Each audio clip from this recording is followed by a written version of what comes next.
Welcome and thank you for joining us for our NCSI, another Grubhub webinar series event. My name is Larry Benson. I'm the marketing specialist here at Network Consulting Services. Today we will be discussing our Ivanti Asset Management in this webinar.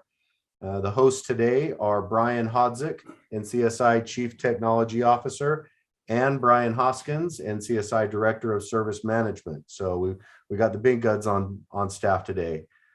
During their presentation, we will be monitoring the Q&A, so please feel free to post any questions here. We will get those answered right away, and we'll go ahead and turn it over to Brian and Brian in the studio. Okay, thanks, Larry. I'm Brian Hoskins. And hi, I'm Brian Hadzik. So today we're going to be discussing a continuation of the topic we did. Was about 2 weeks ago, or was it even a month ago? Maybe it was a full month ago, where we started with service management on the Ivanti Neurons for IT Service Management platform. This is going to be extending that. We're on the same platform. Ivanti brands it Neurons for ITAM, or for asset management. At this point, same platform, traditionally called Ivanti Asset Manager as well. So you might hear that out there as we kind of go through and talk about that. But before we jump into that, I kind of want to talk through a little bit about NCSI and our methodology, especially around these two products. Service management and asset management are products that are just not something where you come in, build it, install it, configure it, whatever you want to call it, and then turn around and leave and you're done and we go from there, right? Service and asset management are a life cycle and a journey that needs to be worked through. We need to go through and talk about, how are we going to continue to improve the platform? A typical service management customer, for example, will have, let's say 5 or 10 request offerings that go live. Whereas 5 years down the road, if you still have 5 or 10, we've probably failed you and you've failed your customers because you're not getting that value out of the platform and all of the different components associated with that. Asset management's the same and probably even worse, because what we find is customers who don't continue through the journey, whether we're helping them with that journey or they're managing it internally, we really don't care, right? But if they don't, what they do is we have an event where we come in, build asset management, and then they come back 2 years later and they're looking at data from 2 years ago because they haven't continued to maintain it and work through that process and all of that kind of stuff.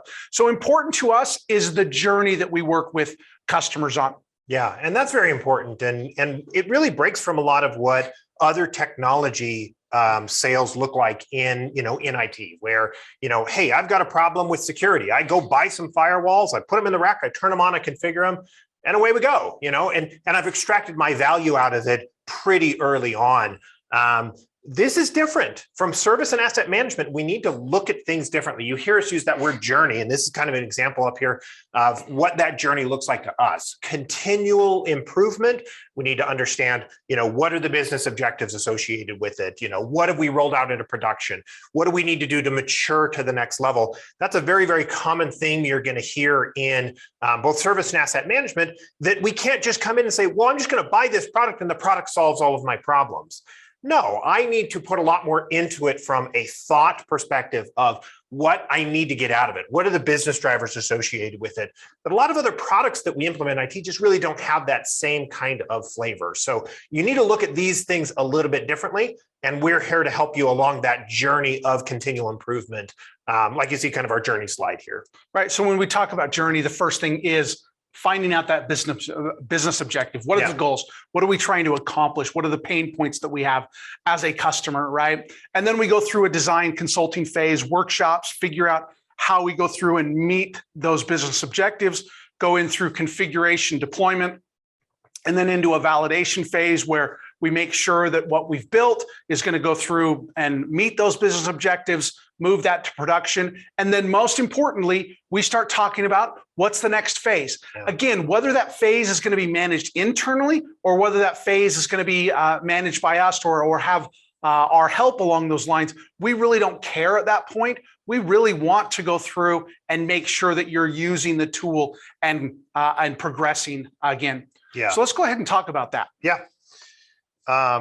So let's come over here to the whiteboard and talk about, what are we here for today? We're talking about asset management, right? What does that exactly mean to an organization? Yeah. So again, we talked about service management last time. Oops. So let's go ahead and pull those off.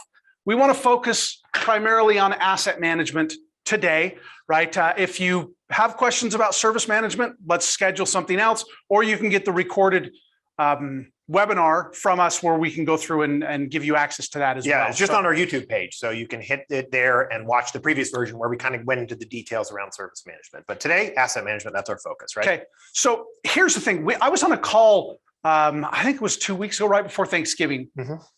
And the customer said, we're evaluating lots of different asset management tools, and all the other vendors are coming into us. And the very first thing they talk about is discovery. Yeah. Right. So they come down here and they start talking about, hey, we're gonna start the life cycle of these assets at discovery. Yeah. And I came from a systems management space for a long time. That's what I focused on. And that was just so big and key to me. It's an asset when I can find it. When it's out there, it's on the network, I need to go sweep and find those devices. That's what discovery is. And so, to me, looking at it from a systems management perspective, kind of with my blinders on, that's all that asset management is discovery, right? Yeah, no. No? Okay, what else is there? Asset management has to be much bigger than that, okay, right? Because what we need to do is start with data that is going to get before it drops on the network, right? Okay. So when does an asset start its life cycle? That's when I take it out of the box and I plug it into the network and I turn it on. Bam, it's started, right? I argue with that. Okay. So when does it start? When somebody asks for it. Okay.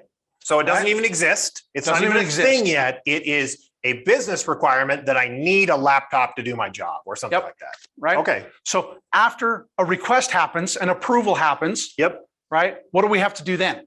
Okay. Well, maybe we need to either buy it or we need to find out if we already own an asset like this, right? So let's assume we don't have it today. Okay. Right. We're going to go out and purchase that particular asset, right? Absolutely. So very important, an asset management tool that doesn't include procurement integration is half a tool. Yeah. Right? Because it's covering half a process.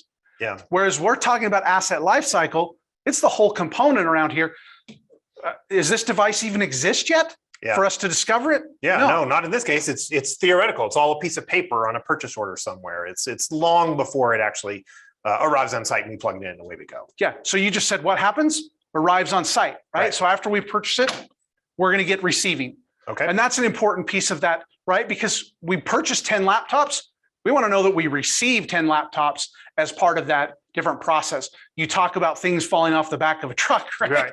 Right. A lot of organizations have dealt with, receiving technicians or whatever, skimming off the top or whatever it happens to be. Oh, look, we ordered 50 laptops. No one will know that 49 came in. Stuff like that. So we want to make sure that we have those good processes against all of that kind of stuff from there. So after we've received it, what are we going to do with that?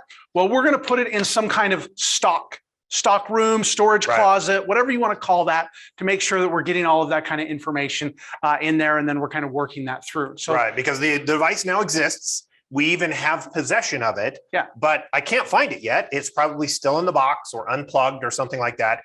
It's in a state of, not in production, but I still need to know about it. And I need to know where it's at and so forth. Now let's talk in truth.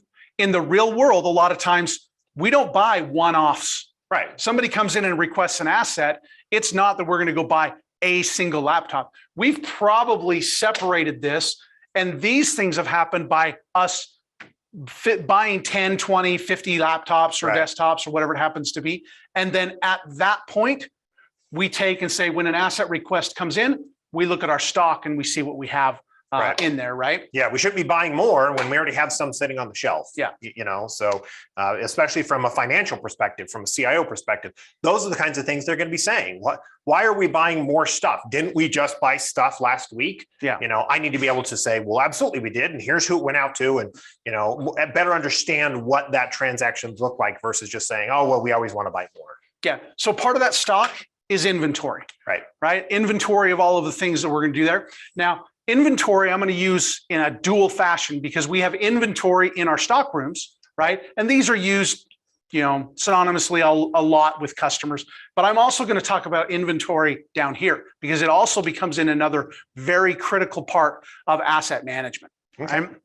So then what do? We've given it to that person who requested it at this point, right? Yep. And we manage that life cycle through there. Whether we give it to Nancy and then Nancy leaves the organization and we need to then re-provision that, give it to Bill, go through, Bill gets promoted, wants a new laptop. We need to go give it to Frank, whatever that looks like.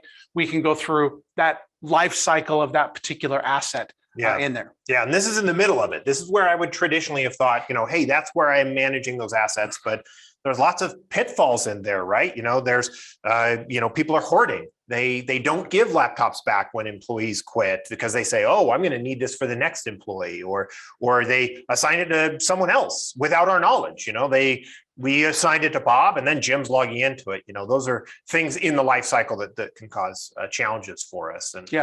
And that's where discovery becomes very important. Yeah. Right. So if we've deployed an asset out there and we can't discover it, maybe it's in somebody's closet, or we can discover it and we find out Jim's the one using it. Yeah, absolutely. And so discovery, we are not downplaying its benefits. It plays an incredibly crucial role in this conversation. We just don't want discovery to be the sole entry of data because it's only devices that are powered on and working. And there's still devices kind of that live outside of that space. So discovery is still important. We want it. We want to keep that information flowing through the life cycle. We just don't want that to be our exclusive source of truth associated with it, because then on top of that, what happens if it drops off and someone does steal that laptop? Discovery would then, stop showing up. And let alone, what are the challenges we have in the days of COVID when a lot of our devices are at home? And how do we discover on corporate networks when the corporate network is half empty? So there's some challenges associated with that. Yeah. So let's talk a little bit more about discovery though, because discovery is not a one size fits all thing, right? It's not. I can't find all of my devices in one nice, neat place in one method. I don't know. You tell me. This is your world. The short answer is no, we cannot. All of our devices are just so varied from, a server in the data center behaves differently from a laptop at someone's house, which behaves differently from a printer at one of our offices, which is different from an access point and a switch we have in a closet. All of those things are not in the same place. They don't behave the same way. Some of them we like to install software on. Some of them are things like switches. We don't install software on that. So discovery is a big problem because there is no one single source of truth. There's lots of different places. Here's a good example of it. Active Directory and SCCM. SCCM probably has okay information around workstations and servers and things like that. But, where are the switches? Where are the routers? Where are the users? Where are the other things? They're going to be missing from that one database. We can't just rely on one database, for that information. So that's where we have this unique solution with our Ivanti Neurons. Ivanti Neurons is going to be an aggregator of data. We talked a little bit about this on previous webinars as well, but it gives us the ability to ingest data from disparate sources, SCCM and Mobile Iron and our own endpoint management technologies and Active Directory and Azure and AWS and all these different places. We've got 20 something connectors. We're going to scoop up all that information, deduplicate it, normalize it, and then have the ability to use that data inside of our asset management. That keeps us from dirtying up the database with, multiple copies of it. All you need to do to have an asset management project fail is have someone log in and see 3 copies of the same laptop. They're going to immediately lose complete faith in it because they say, what do you mean? You can't even keep track of this one? There's 3 of this. So being able to have that information be nice and cleansed with our neurons, that way we can say going into our asset management database, it's just a lot cleaner data source. Okay. So I want to talk a little bit about inventory at that point. What I mean by inventory here is a physical inventory. Okay. Every so often, in any tool set that we buy, part of our asset lifecycle process should be some kind of a physical inventory, whether we do it annually, whether we do it biannually, whatever that happens to be. Right. We want to go through and figure out what that physical inventory or that physical audit that we're going to go through and do and say, here's an asset that we have. Let's make sure that we know all the details about that.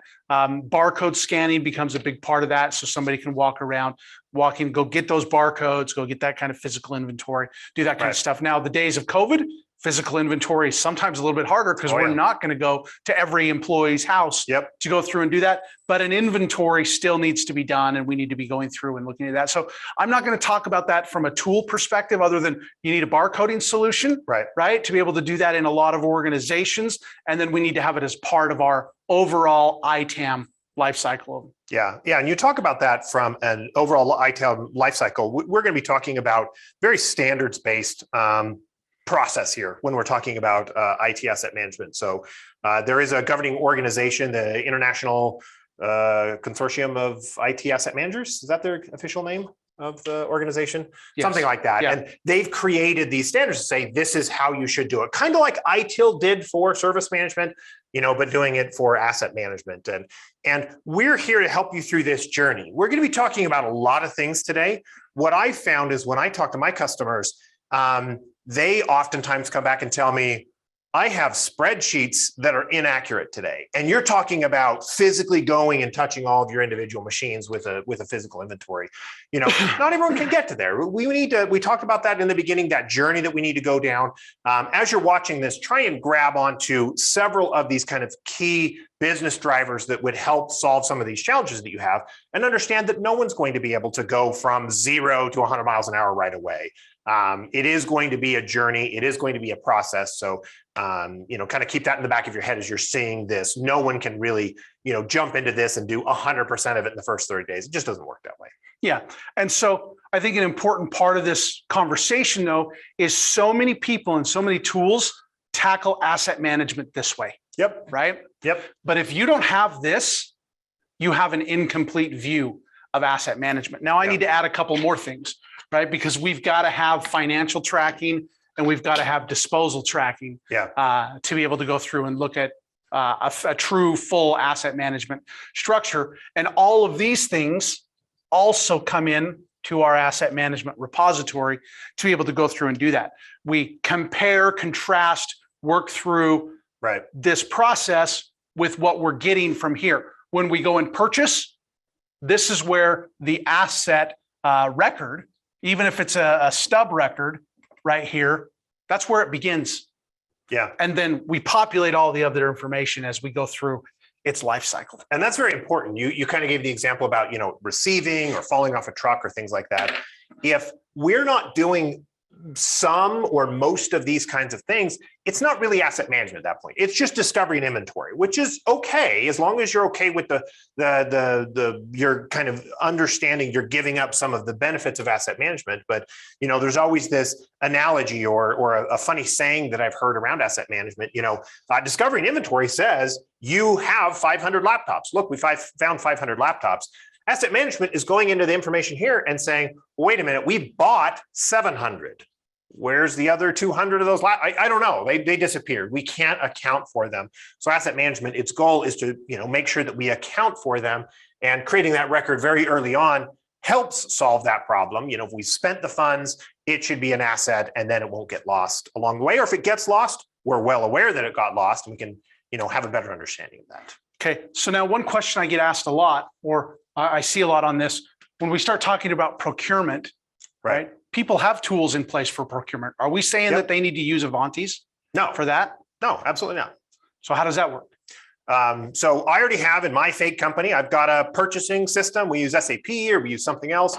We go in and fill that information out, and it renders and spits out a PO, right? What can you do with that? So we'll connect with that. Great. In one of a couple of different ways, depending on what the customers want to do. Right. If we can do that on a weekly or monthly basis, then let's do a scheduled export from that purchasing tool and a scheduled import into Ivanti's platform to be able to work that through. Great. If we need a more real-time thing, then we make an API connection over to that. And we've done both for lots of different customers. Yeah, and it just all depends on the maturity level. You know, if I buy all of my laptops once a year and it's just one kind of thing, maybe that's you know, just manual export or more of a scheduled export. But you know, that kind of more real time. Hey, we're checking against asset requests and we're doing it real time. Then APIs are always the best way to do that. So, okay, all right.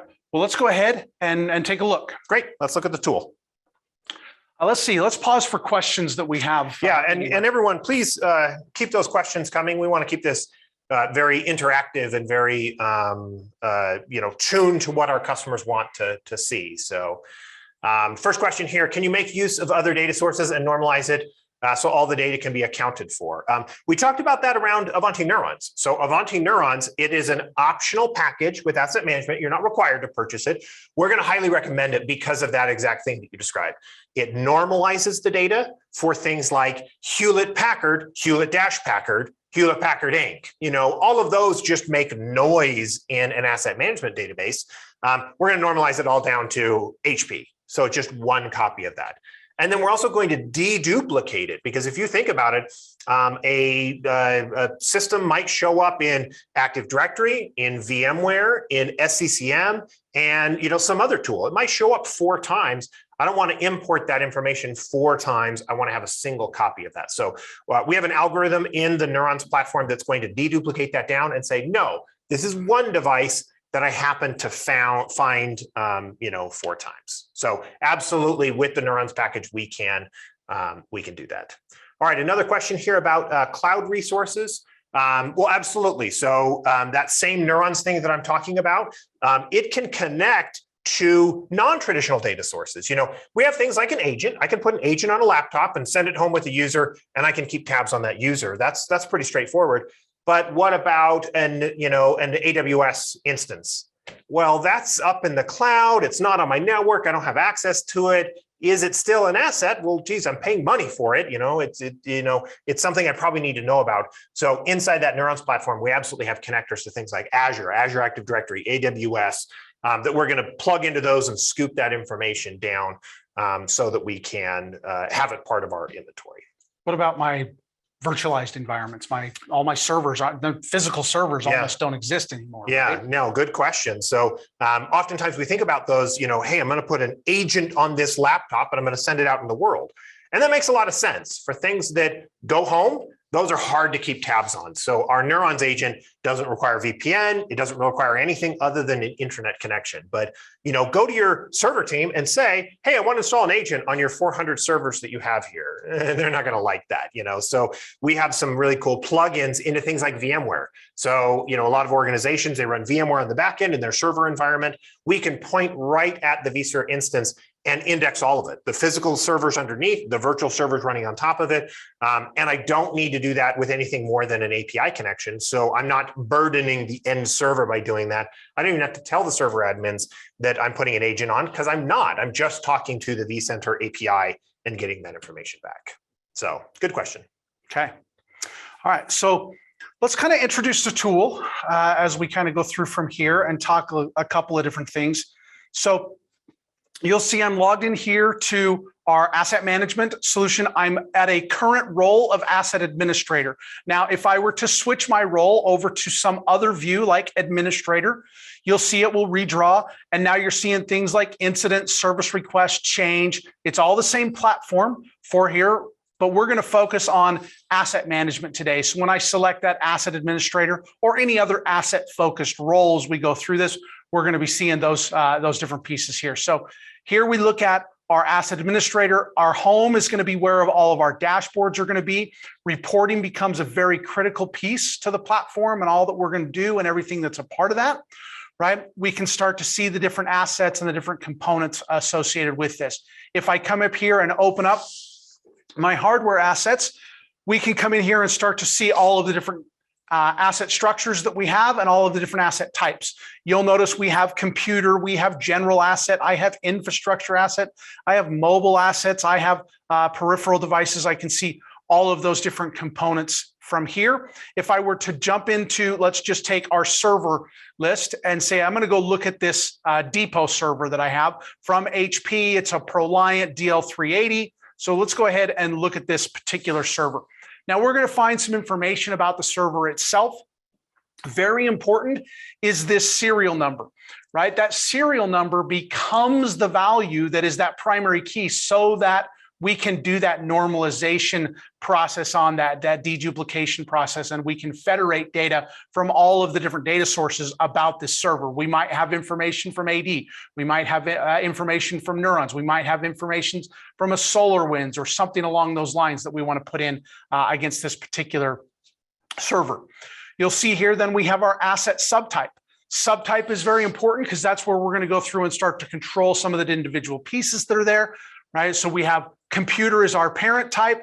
Then we can go through and look at asset subtype as desktop, laptop, different pieces associated with that. Right. We can then see from a catalog item. Now I'm going to talk about this catalog item in a minute, but it's very important to understand that we have standards catalogs. We just don't go buy anything off the shelf. We have our standards. Those are what we're going to use in our organization, and that's what that catalog item is. Then we're going to see all of these assigned pieces. This is going to come from that catalog item. We're going to see assigned user, assigned login, assigned location, status, environment, some regulatory components associated with that, purchase date, asset age, and individual components, warranty information, expiration date, all that's there. Right. And then you'll see where I can link into my barcode at that point. So this information gets to have all of the different data again from there.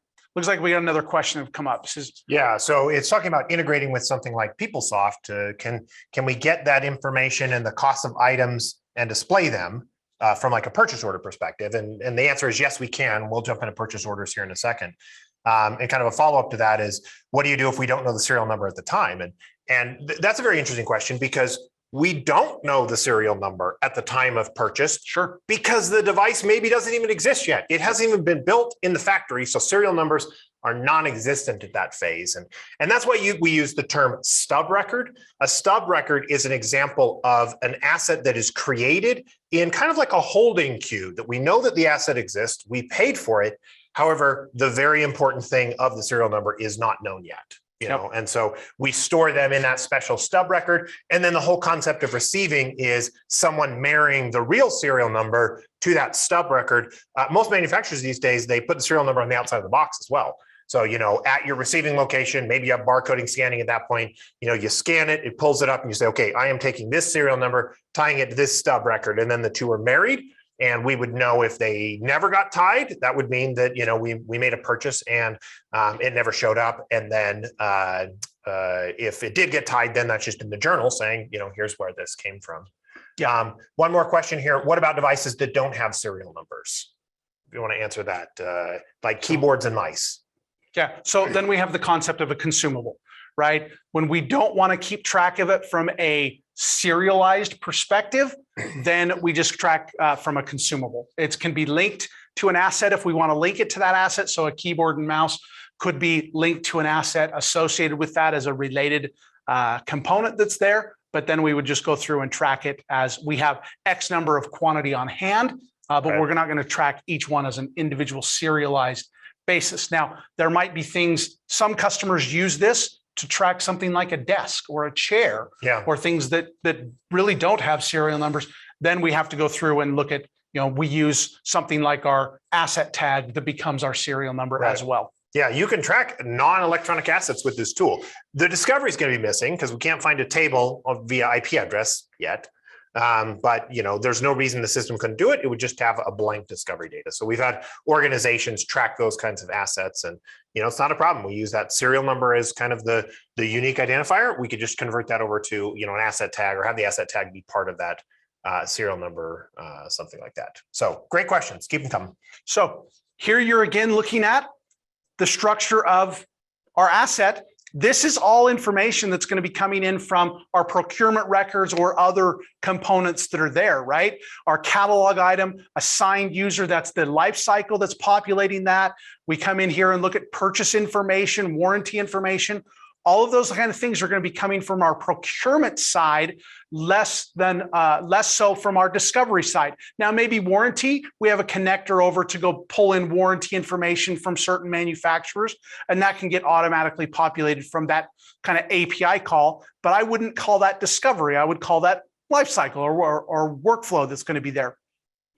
You see here where discovery comes in is starting to see where we're looking at, where are we actually finding this asset? What is the user that's logging into it? Now I'm on a server, so it doesn't make as much sense here. I'll drop over to Mr. Hadzik's laptop here in just a minute, and we'll start to see some of those things, right?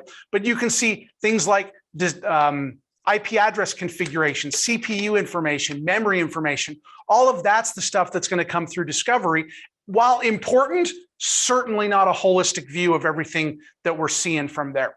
Discovery is also going to give us things like licensable software and things like all of the installed software that we've discovered on this particular asset from there. So Brian, I have a question.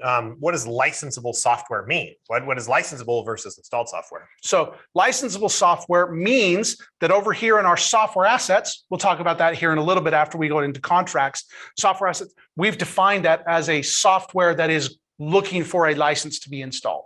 Got it. So maybe not the Chromes and the Firefox of the world, but yes, a piece of software that I pay for and I need to keep track of. Okay. So you'll also notice things like we can find what other assets have been assigned to this user. Now, this is, again, a server admin side of this, so we're starting to see that. You can go through. We can see any kind of relationships that this may have to contracts or other things that may be there. We'll see, here's the contracts that we have for this particular asset. When we purchased it, we also have some maintenance contracts that are going on against that. We'll come back to contracts here in just a bit. We're then looking at vendors, right? So this is the vendor that we procure this through, or who is the vendor that we actually makes this, is the manufacturer on there. And then you can actually see, I can go to this vendor and I can start to see information about them, including all of the assets that we have from that vendor. We can go through and see all the purchase orders that we've worked with that vendor. We can go through and start to track their performance. Right. So over time, as we have interactions with that vendor, we rate that performance. The vendor management piece that's in here will go through and control and show us that overall rating that that vendor has with us in our organization. Right. So the vendor gets a lot of good components associated with that. And you can see we've had interactions with that vendor on this particular asset being our scorecards. If we have a new interaction with them, we can come up here and then rate that interaction. That would then go across those different pieces, and we would be able to see that rolled up into the vendor. Then you can see our finance. This is where the PO information is coming through. So we're seeing the purchase order that was set for this, the vendor that that purchase order was with, right? And we can see all of the different components on here. We have full ownership, acquisition method, who's the financial owner, or who are we depreciating that against their department? What's our fixed GL codes? And then you'll notice we have things like salvage value, market value, and depreciated value in there. And out of the box, the platform will do straight line depreciation. If you need more complex depreciation, that can be built. It's just out of the box, it will do straight line from there. You'll also see financial transactions. So I can track costs of this over time, not only from a maintenance perspective, but other things that may need to be there. I may have to have some kind of an offsite storage backup for that, or I might have to ship it somewhere based upon that. I might have to buy additional hardware to go with this. All of that can then come up here into my financial transactions, so I can see a total cost of this asset over time in there. And then let me jump over to Mr. Hadzik's laptop, and we can show you some of this from an actual laptop perspective, right? So let's go over here. I think it's actually a desktop, isn't it? Yeah, yep. If you're not looking at the browser history, it's fine. All right. So now we're looking at more of a laptop view or a desktop view, where we're starting to see additional things from here. We're looking at, assigned user, and we wanted to see all of the assets that Brian has. You can go through and start to see that he's kind of an asset hoarder there, right? So you should see his office. We can see maintenance contracts that need to be on there. Again, the vendor, again, the scorecard associated with that, financial transactions. If I wanted to go over to that purchase order, I can go over and click go, and it will take me to that purchase order. And I would be able to start to see, here's the information from that. We ordered these, and I can actually see, here's the assets that are linked to that purchase order, and track all of that from there over time as we kind of walk that through. Now, again, we're not going to be the procurement system for most customers. Do we have some customers using this as their IT procurement system? Yes, we do. But again, the vast majority do not. What does that look like for them? Well, what's going to happen is you're going to have a purchase order created as part of that PO process, right?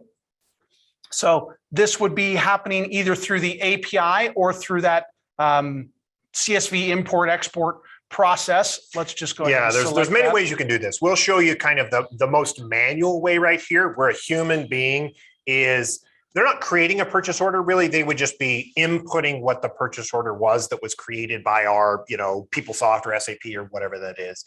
So this is manual entry. Everything we talk about is usually, crawl, walk, run. This is the crawling version of it.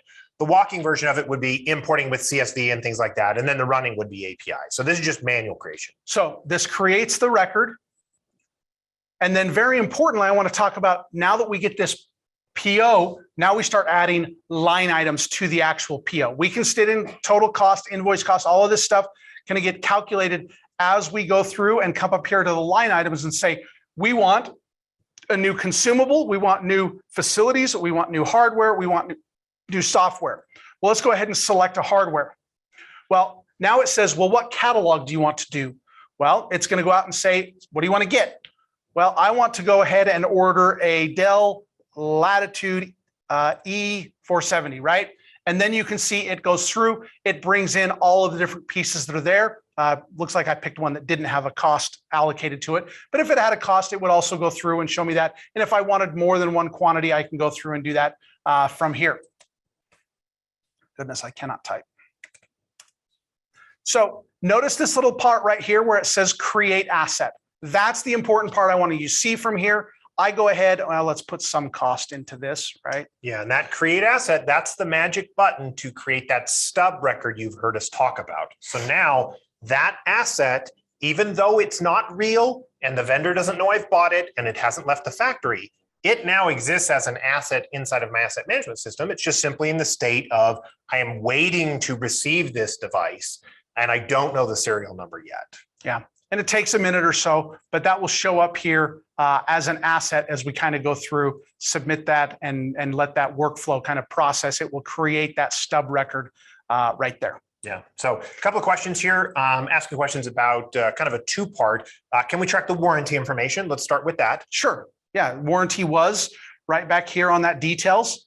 We got right here, and we have connectors, neurons, I should say, yep, has connectors into things like Dell warranty information. So it can pull down that warranty information. You don't need to input it manually. It will look at the serial number, use a Dell API, and go and pull down that information and put it in there. And so we have that warranty information. And we also have, if you look above that, we've got the asset age, the useful life, the in-service state. So even outside of the warranty, we can understand, when the CIO comes to me and says, what laptops do I need to replace next year? Well, I know when we put them in service, I know what our useful life should be. And that's simply based on what the catalog item, if it says I need 5 years out of this kind of laptop, great, it'll show me, the 5 years worth. And so now we can even have reports to say just that, show me all my assets that are going end of useful life next year. So that's in addition to the warranty. And the next question has to do with things like cost codes or chargebacks and understanding when it's moved between different departments and things like that. Yeah. So if we check back over here, we have that financial owner, and that's where that chargeback function would be. Then we'd be able to go through and see that. And if I went over to, say, for this corporate accounting one specifically, you would be able to go through and put in additional things, whatever you wanted to be able to go through and set for that particular organization. You can see all of the assets then that are assigned to that organization very quickly.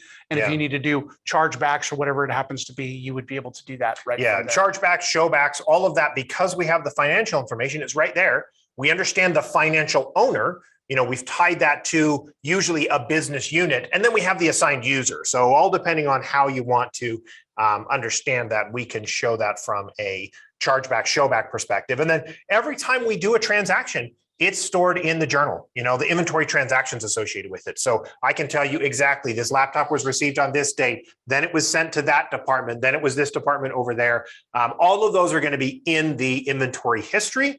And so there's no mystery on when those devices got transferred around and so forth. And so right out of the box, all that kind of functionality you're talking about from a chargeback and a showback and having it assigned to different departments and cost codes or GL codes or things like that. You'll notice all of these, like on the screen that we have right now, these are the out of the box fields. We don't have a cost code field, but there's no reason you couldn't rename one of the fields. Maybe your fixed asset GL is representative of that. Or there's no reason we couldn't add that field. It's not incredibly difficult to manipulate this system to add additional fields or things like that to suit your exact needs. Yeah, and then a follow-up question to that was, can we then send a message to the asset owner via ITSM or the Cmdb? Yeah, that's a good question. I want to take the second half of it and ask a question about it. We haven't really talked about the Cmdb. We talked about ITSM a lot, but how is this different from a Cmdb, or is it a Cmdb?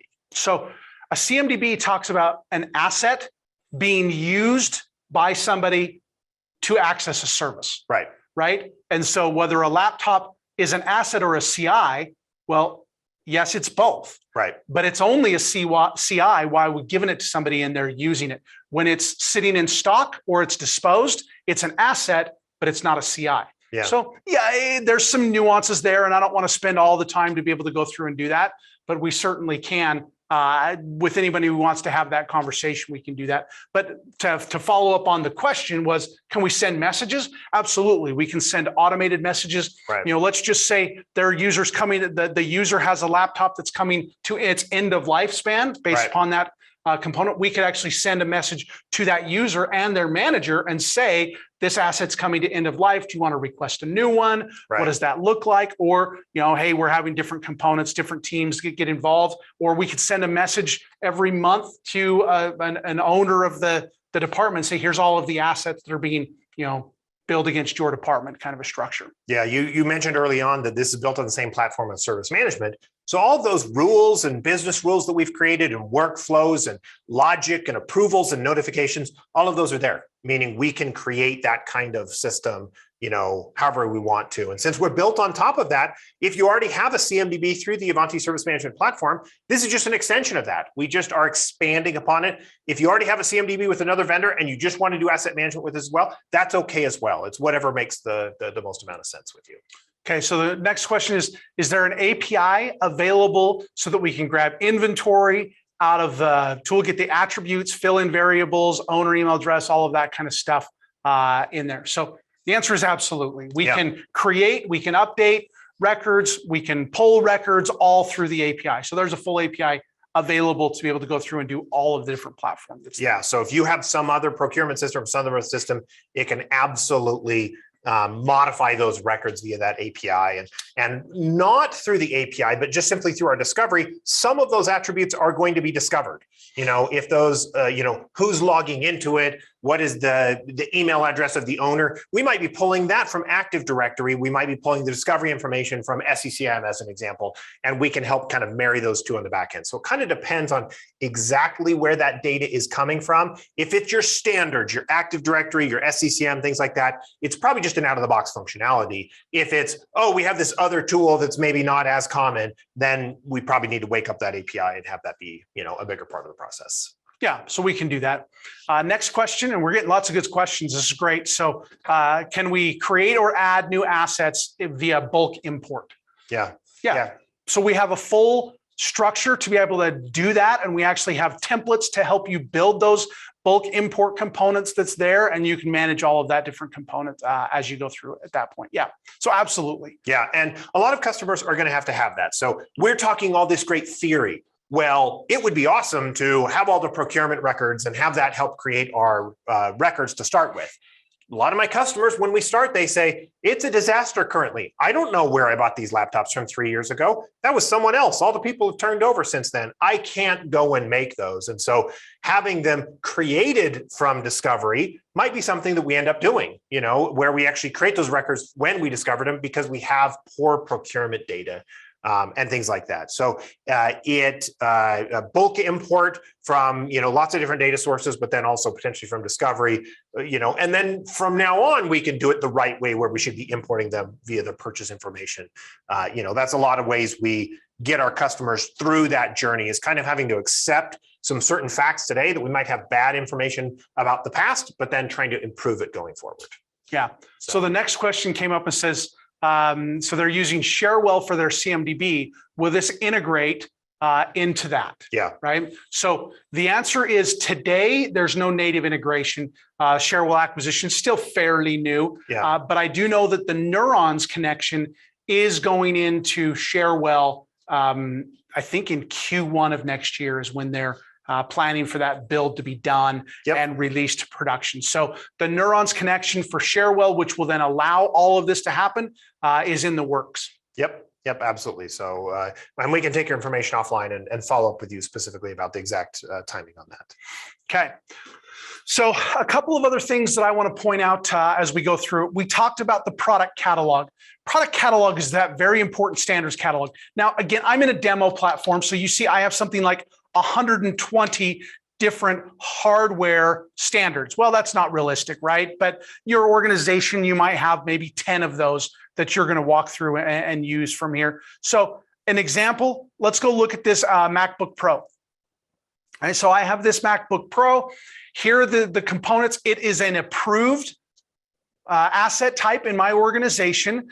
It's an item name of Apple MacBook Pro. We have costs associated with it. I have a manufacturer and I have a recommended vendor. So remember, manufacturers who built it, vendors who we bought it from, and the interactions that we're having from there. And you'll see I have a recommended vendor, but I also have an approved vendor where I can go through and do that. So you can see both sides of that's there. And then you're going to see from this perspective, I have every individual asset of this in my organization, right? And I will able to go through and start to see, here it is. We've got, 3 of them on order. Those are the stub records that we talked about. And then we even have some where the information has been created, where we got through, and we actually have some inventory information from stock perspective and that kind of stuff, all from there. And then you'll see we have one in stock in our Ireland, Dublin office. I actually have one sitting in a stock room waiting for us to go through and do that. And if we need to go through and assign it to a location or to a user, we can do that directly here from this component.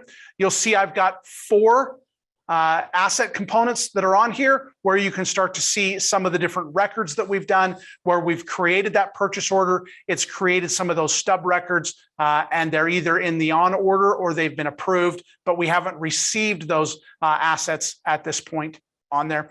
And then we also have the concept of a suggested alternative. That's where we're going through and looking at, we can't get this today in today's world. We can't get this model, but we could maybe get this other model instead. So that would be a suggested alternative that we'd be able to go through and do. Now, we're running out of time on this. So one of the things I wanted to point out here really quickly is we're not just a hardware asset management structure on here. We then, yes, we have stock management, and yes, we have all of these different pieces from a hardware structure. If I wanted to go, look at that, here's all of the assets in my storage facilities and all of those different components on that. We can certainly see all of those that are there. But also very important to this is that we have the contracts that underlie all of this the different pieces that are there. And then software is an extension on top of those contracts, right? So if I were to go in and let's just take, for example, this HP contract. You see, we have a contract with things like actually termination information, purchase orders. We have participants, what their role is, what they're using the platform or the contract, what they're doing from there. And then we have line items. And you'll see we can do line items, things like entitlements, which is a license, warranties, leases, maintenance, NDAs, purchase, service, support, volume purchase. all of these different kind of pieces that would be there, you could go through and start to see. So I can go through, let's just take, for example, this maintenance record that's a line item that's on this contract that we can go through and see from here.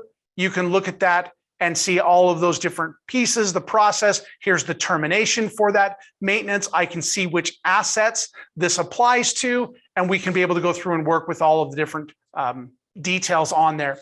And then software extends that to where we have a software asset. Let's just take Adobe Photoshop here. You know what? Actually, let's not. Let's go find 365. Let's go find our Office 365. Here you can see our software asset, and underneath our software asset, we're going to be able to go through and see contract line items. So there's an actual contract with that where we would be able to go through and see, here's the Microsoft contract with all of the different details. And then we have entitlements where you would be able to go through and see entitlements of all of the individual things that we buy. Notice that we have 525 of those here with that. And then you can even link those to the employees that should be using those and working with those from there. So we have the details of the hardware, the software that sits on top of that. We can go through, do the contracts, the entitlements that are there. The one thing I want to point out at this point is Ivanti is not trying to make this an effective license position tool. This allows us to do asset management, whether it's software asset management or hardware asset management. We're managing the processes, the contracts, the procurement process that we do from here. We can go through and tell you we've discovered with the Discovery platform 100 installations, and we have licenses that might be 100 licenses, but it doesn't go through and say that Adobe allows you 2 license or 2 installs per license and Microsoft allows you 5. So I just want to make sure that we're clear. We're not at the effective license position. We're at the contract level. Yeah, and that's a very complex thing that we have to save for other conversations. Usually just getting something like this in place is a big part of the asset management journey. Going from the spreadsheets and the out-of-date data, and we just don't know, all the way up to kind of what we've shown you today is, a big part of that journey. And everything that you've seen today takes time and energy and effort to, to get up and implement it. It is a journey, and you're going to hear us use the word process a lot. This is just software. If the head of marketing goes down to the Apple store, swipes their credit card and buys 30 Macs and doesn't tell us about it, that's a process problem. I can't really solve that completely with, with a tool. I need a process, and the tool helps me enforce that. So that's going to be a big part of asset management. Keep that in the back of your heads. This doesn't solve all your problems. This is going to help you enforce that process. And that's something that we can, absolutely help out with. Another question came in. Can we tie the movement of assets to the approval chain so that we have to go through and get assets approved by management when they go through its process, its life cycle? Absolutely. There's workflow behind every step. We can go through and have workflow for request, workflow for purchasing, workflow for receiving, workflow for inventory, workflow for its life cycle. All of those there. Workflow for disposal. I didn't show disposal. Right. We have disposal as well. I didn't get to that. So yeah, and we didn't have a lot of time today. We just showed you a very, very high level version of this. If you like what you see here and you want to have a more in-depth demo that's one-on-one that you can ask, very specifics about your organization, please, hit us up. We would love to help out with that. And so, part of this journey, we've talked about it, even has to do with things like an assessment. Understanding what my ecosystem looks like today and where I can potentially, grow it into. So instead of just coming in and, shoving the tool down your throat and saying, well, this is going to solve all your problems, trying to understand those business objectives. A lot of organizations, they don't know that yet. It's something that's a little bit foreign to some people because they're, they're systems people or they're discovery people, and wondering what the CFO cares about isn't really top of their list of things to think about. So maybe we need to help, understand more about that. And so we have an assessment that we have that can help you out understand more of this. And we actually have a great offer for anyone that's attending here. You get 50% off that asset management assessment If you just fill out a survey, as soon as you exit this webinar, you're going to think that pops up in a survey, and there'll be an option to fill out some information if you want to go down that path and fulfill one of our asset management assessments. Now, first thing to point out, asset management assessment is tool agnostic, right? Yep. So we can do that whether or not you want to have Ivanti's asset management, whether you don't want to have Ivanti's asset management, you have a competing tool, we can do the assessment, because really what the assessment is going to help you do is determine the workflow and all of the steps and all the things that you need as part of that you're missing today, help you create a plan to go fill those. One of those may be a tool, one of those may not be a tool. Yeah, absolutely. Let's not be falling into that trap of let's find a cool, shiny toy and see if we can go find a solution. You know, it's a solution in search of a problem. Let's sit down with the assessment and trying to identify those problems and see, does a tool make sense? Is it a process problem? You know, what do we have in place today? So those are some good things we can help discover as part of that assessment. Okay. Well, thank you, everyone. If you have questions that we didn't get to, I think we got them all, but if you have questions that we didn't get to, or if you think of questions after, please feel free to reach out to us. We're happy to schedule time individually with people, answer those questions through email if they're more of a simple question or whatever that happens to be. Let us know how we can help. Yeah, and we've been having a lot of great success with these webinars. You know, days of COVID, it's hard to get to see people and buy everyone lunch and so forth. So this has been working out very well for us. We enjoy doing it. So if you have any recommendations for future topics you'd like to hear about, or something we want to do more in particular, you can also reach out to us and give us suggestions on any kind of improvements we need to make for this. So thank you, everyone, for attending. We really appreciate your time. Hope you had a good lunch. And we'll talk to you soon. Thank you. Thank you.